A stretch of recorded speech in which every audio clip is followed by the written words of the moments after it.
Welcome to the SafeSimpleSound podcast, where our approach to financial planning creates both and solutions for the contradictions families face. We believe that financial clarity shouldn't be a source of anxiety, but a foundation for a well-lived life. In today's episode, we are exploring a concept we call the geography of safety. We're discussing this today because it addresses a fundamental contradiction in how most people buy insurance. We recently wrote about this in our blog series on insurer intelligence, and we felt it was critical to expand on it here in the podcast format because the nuances can make a massive difference in your long-term security. The core challenge we are addressing today is the tendency to shop for price to protect our most valuable assets, often without realizing that the legal structure of the insurance company dictates the safety of that promise far more than the brand name or the monthly premium. Whether you are a homeowner, a business owner, or someone holding a life insurance policy to protect your family's future, this episode will give you the tools to understand the invisible borders of the insurance world. We are going to teach you how to validate the safety net beneath your financial foundation. This aligns with our vision first direction principle. We don't start with the cost, we start with the vision of safety. By the end of this episode, you will understand the difference between domestic, foreign, and alien insurers, and most importantly, you'll understand the critical distinction between admitted and non-admitted carriers. Let's step into the geography of your financial safety. Let's begin by establishing the foundation of this discussion. In our practice at SafeSimpleSound, we often observe a very common pattern. It's a contradiction, really. When families look to insure their most valuable assets, their lives, their ability to earn an income, their homes, they instinctively look for the best deal. On the surface, this makes perfect sense. Why pay more for the same coverage? If Company A offers a $1 million death benefit for $100 a month, and Company B offers the same $1 million for $80 a month, the simple math suggests we should choose Company B. However, from a SafeSimpleSound perspective, looking only at the price tag creates a safety versus savings dilemma. It implies that the only difference between the two policies is the cost. But our framework teaches us that we must look deeper. We have to look at the soundness of the promise. The promise to pay is not identical just because the dollar amount on the face page is the same. The strength of that promise depends entirely on where that insurer lives and the laws that bind them. In the United States, insurance is a unique industry. Unlike banks, which are often regulated at the federal level, insurance is regulated by the states. This creates a system of borders, a geography of regulation, that most policyholders never see. When our team analyzes a policy, we aren't just looking at the benefits, we are looking at the jurisdiction. To understand this, we need to define three terms that sound like they belong in an immigration office, but actually define your financial security: domestic, foreign, and alien. Now, let's keep this simple. A domestic insurer is a company formed under the laws of your specific state. If you live in Texas and the insurance company is incorporated in Texas, that is a domestic relationship. They are playing a home game in your backyard. A foreign insurer, and this is where people often get confused, is not a company from overseas. In insurance language, a foreign insurer is a company formed under the laws of another U.S. state. If you live in Texas and you buy a policy from a company headquartered and incorporated in Ohio, that company is considered foreign to you. Finally, an alien insurer is exactly what it sounds like: a company formed outside of the United States entirely. Why does this geography matter? Why do we, drawing from our S3 practice, care about these labels? It matters because of the rules they must follow to do business in your state. It matters because safety isn't just about the company's bank account. It's about the laws that bind them to you. When we apply the safe component of our framework, we are looking for reassurance. We want to know that if the worst-case scenario happens, if the world shakes and the markets crash, there is a legal structure in place designed to protect you. This leads us to the most critical distinction in the entire insurance landscape. It's a distinction that often separates a guaranteed payout from a potential financial loss. It is the distinction between an admitted carrier and a non-admitted carrier. An admitted carrier has knocked on the front door of your state's Department of Insurance. They have submitted their financials. They have agreed to strict solvency regulations. They have had their rates approved. They have been formally invited in. But here's the most important part, and this is the cornerstone of sound financial planning. An admitted carrier is backed by the State Guaranty Association. Think of the State Guaranty Association as the FDIC for insurance.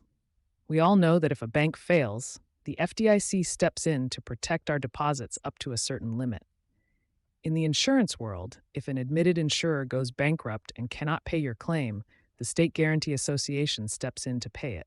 There are limits, of course. Typically, this might be $300,000 for life insurance death benefits, or $250,000 for annuities, depending on your specific state's laws. But the principle remains. There is a safety net. There is a government-mandated backstop beneath your feet. On the other side of the fence, we have non-admitted carriers. You might hear this referred to as the surplus lines market. These companies have not been approved by your state in the same way. They haven't submitted to the same rate approvals. Now, we want to be clear. This doesn't mean they are bad companies. In fact, surplus lines carriers serve a very specific purpose in the economy. They are allowed to sell insurance for high-risk or unique situations that standard carriers won't touch. If you are trying to insure a skyscraper against terrorism, or if a surgeon has a history of malpractice and needs coverage, standard admitted carriers might say no. The surplus lines market exists to say yes to those risks. But there is a trade-off, and it is a massive one. Surplus lines carriers are not covered by the State Guaranty Association. If a surplus lines carrier goes bust, there is no safety net. You become a creditor in line for liquidation, hoping to get pennies on the dollar. This is the geography of safety. One side has a floor beneath it, the other does not. And far too often, families wander into the side without the floor because they were chasing a lower premium, unaware of the legal architecture they were stepping away from. Now, let's apply this. How does this actually look when you are sitting at the kitchen table making decisions? To illustrate this principle, let me share a hypothetical scenario that illustrates how this choice often presents itself. While this story is created for educational purposes, it demonstrates patterns we frequently see when families apply S3 thinking to their risk management. Imagine a fictional couple, let's call them David and Elena Miller. David and Elena are in their early 40s. They have 2 children, a mortgage, and they run a successful small consulting business. They are diligent savers, and they want to ensure their family is protected. They decide it's time to secure significant life insurance, let's say a $2 million term policy for David, as he is the primary income earner for the business. They go online and perhaps work with a general aggregator to find quotes. They receive 2 options that look very appealing. Option A is from a well-known, large insurance company. It is an admitted carrier in their home state. The premium is $150 per month. Option B is from a company they haven't heard of before, but the broker assures them it is a legitimate company. This company is offering the same $2 million coverage for $110 per month. That's a saving of $40 a month, or nearly $500 a year. David and Elena are smart with their money. Their instinct, the simple instinct, is to take the $500 savings. Why pay more for the same $2 million check to their kids? However, if the Millers were working through our SafeSimpleSound framework, we would pause here. We would look at the geography of option B. Upon closer inspection, we discover that option B is written on surplus lines paper. Perhaps because David has a minor health condition or a hobby like recreational flying, the broker moved them to a non-admitted carrier to get a better rate. Now, the Millers face a choice. If they choose option B, they save money today. But they are entering a contract with a foreign or alien insurer that is not backed by their State Guaranty Association. Let's play this hypothetical scenario forward into a difficult future. Imagine 10 years from now, a major global financial crisis hits. The insurance sector is rocked. The company behind option B, the surplus lines carrier, was aggressive with their investments and becomes insolvent. They file for bankruptcy. In this fictional scenario, if David were to pass away during this insolvency process, Elena would file a claim for the $2 million. Because it is a non-admitted policy, the State Guaranty Association says, we cannot help you. Alina stands in line with the other creditors, the bondholders, the vendors, the employees. She might receive 30 cents on the dollar, or perhaps nothing at all, depending on the liquidation assets. Now let's rewind the tape. Suppose the Millers applied the safe and sound principles. They recognize that for a foundational risk like life insurance, the safety net is non-negotiable. They chose option A, the admitted carrier, paying the extra $40 a month. In that same fictional financial crisis, if the admitted carrier goes bankrupt, which is rare but possible, the State Guaranty Association steps in. While there are caps, perhaps covering the first $300,000 or $500,000 fully, and transferring the rest of the policy to a healthy carrier, there is a mechanism for recovery. Elena is not left alone in the cold. The borders of the state regulation protected her. While this story of the Miller family is fictional, it demonstrates perfectly how our framework views risk. The Miller situation highlights a critical S3 insight. We don't buy paper promises, we buy legal jurisdictions that protect those promises. The extra $40 a month wasn't just a higher cost, it was the price of admission to the safety net. It was the cost of having the state government stand behind the promise. Through our SafeSimpleSound practice, we've observed patterns where families unknowingly hold surplus lines policies because they chased the lowest premium. They assume all insurance is created equal, but the legal architecture tells a different story. This aligns with our principle of vision-first direction. The vision for the Millers wasn't save $40. The vision was ensure the family survives financial catastrophe. Only the admitted carrier truly fulfilled that vision with the necessary safe characteristic. Now, does this mean we never use surplus lines? No. From our team's perspective, there is a place for them. If the Millers were trying to insure a vacation home on a barrier island that is prone to hurricanes, and no standard company would write the policy, a surplus lines policy is better than no insurance at all. But for standard risks, life insurance, primary home coverage, standard auto liability, our framework suggests we almost exclusively use admitted carriers. The safety net is non-negotiable for foundational security. If we must use a surplus lines carrier for a unique risk, our practice demands significantly higher financial strength ratings. If we don't have the government backstop, we need the company's balance sheet to be a fortress. We look for A++ ratings to compensate for the lack of a safety net. Whether you're facing this exact situation or something similar, the lesson is consistent.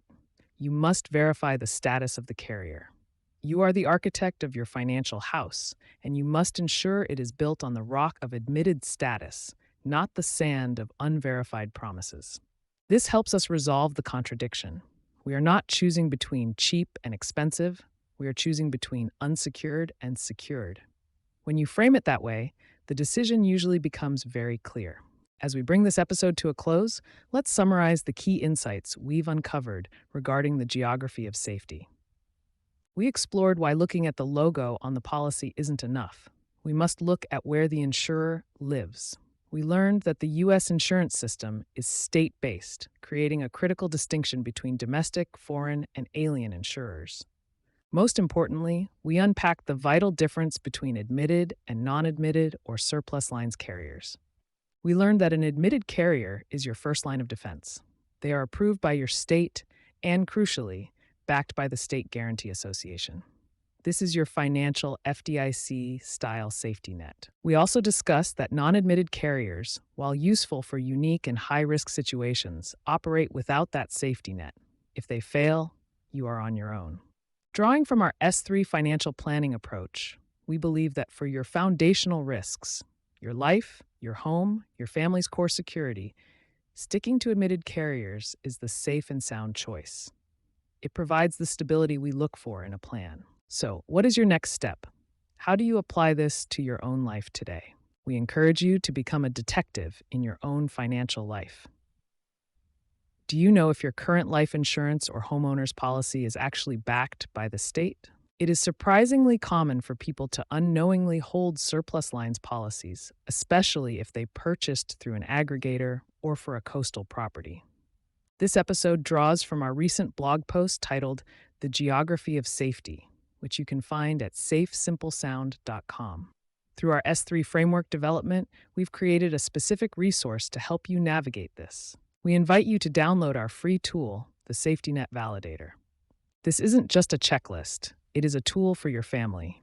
It includes a jurisdiction checklist to help you spot admitted versus non-admitted language in your policy documents, a guarantee fund cheat sheet covering typical limits for life and annuity policies, so you know exactly how much of a safety net you have, and a decision tree to help you verify if your foundation is secure. You can find this at SafeSimpleSound.com/the-safety-net-validator. If today's S3 insights resonate with your family's situation, we invite you to explore what financial planning could look like through our Safe Simple Sound practice.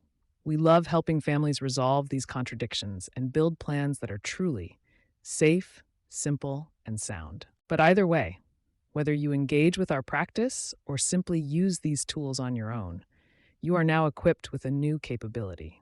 You understand the geography of safety. You know how to check the borders, and that knowledge is yours to keep. Thank you for listening. We look forward to being with you in the next episode as we continue to explore the architecture of financial security. Disclaimer: Safe Simple Sound provides educational content based on our S3 framework. All scenarios discussed are hypothetical and for illustrative purposes only. Insurance regulations vary by state. Please consult with your qualified financial or insurance professional regarding your specific situation.